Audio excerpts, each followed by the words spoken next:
Talk to me about your culture. I know you said you like going to the office, you like having that office culture. Obviously, I'm more used to the remote lifestyle. What's the culture that you've created?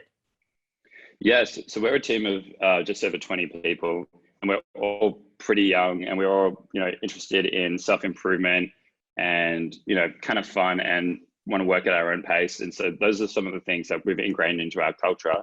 And then we really want everyone to be good friends so that they really like working there, and that they hang out with the people that they work with outside of work.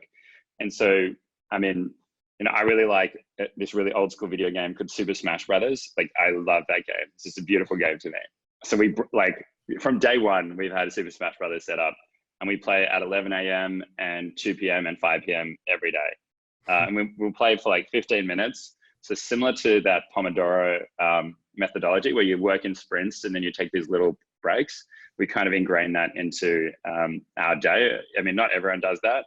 A lot of people like to go for a walk, so we're kind of near a park. So a lot of people just walk for a park and eat out and their lunch in the park. Or there's a little basketball court there, so we sometimes play like some 2-on-2 and stuff like that for lunch.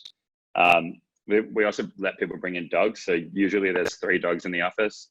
The CEO just got this little baby sausage dog that's adorable, which is pretty awesome. And then we also just do team events, like we do a monthly yoga, a monthly meditation. Tomorrow night, we're doing a screening of The Bachelor. And so just whatever people are interested in, we've got a team dedicated, or a few people dedicated, to making sure that there's always fun events going on so that people have a reason to connect, not just through work. And when those relationships are strong, I think everyone just wants to stay around in the company longer. They have more fun, they share more ideas. And then last thing I'll mention is we do something called Learn Day.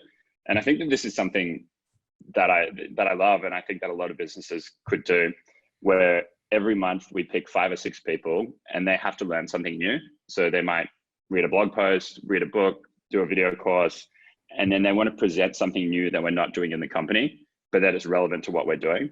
And then everyone votes for the person that we think is the best, and then they win a prize. So sometimes it's a watch, sometimes it's an office chair or a standing desk or whatever they're interested in. But that way we're building innovation into our culture, and we're all kind of constantly thinking of new ideas for our next Learn Day. And a lot of these ideas have implemented into new product, services and things like that have made the business a lot of money too. So talk to me about your worst hiring experience. Is there a story that stands out that people could learn from?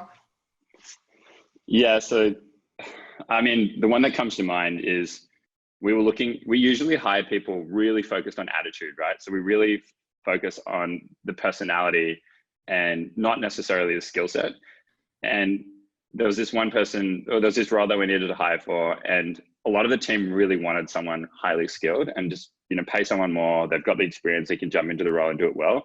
And I was not closed off to that, but I was really weary that there had to be a cultural fit and an attitude fit as the number one thing, but they were kind of more worried about the skill set. And so we hired someone that seemed to have the skill set, had 10 years of sales experience, they'd worked with a similar agency to us. But the attitude was just really not aligned.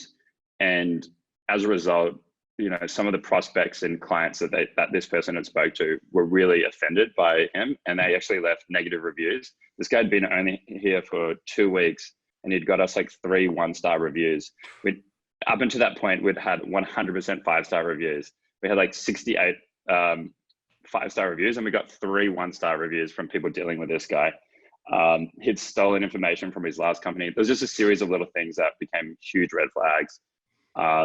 And so it was kind of going against my better judgment in some sense, but we kind of all were curious to see how it'd go. But it made it really clear that skills are not everything. And you really just need to look at the person, the cultural fit and things like that, and make sure that they fit, the essence of your team. Yeah, anyone that follows our Facebook group or other things on the podcast know it's all about the skill, the attitude, and the communication. And when you just focus on one, a lot of times you get burned. What was that like as an agency? Because you're doing everything, you build the relationship with the clients. All of a sudden, someone else is doing the work for that client. The client may or may not have any idea about that. How do you keep up that quality assurance, keep up that relationship, make sure the client's still taken care of and doesn't feel like they just got passed off and outsourced to someone else?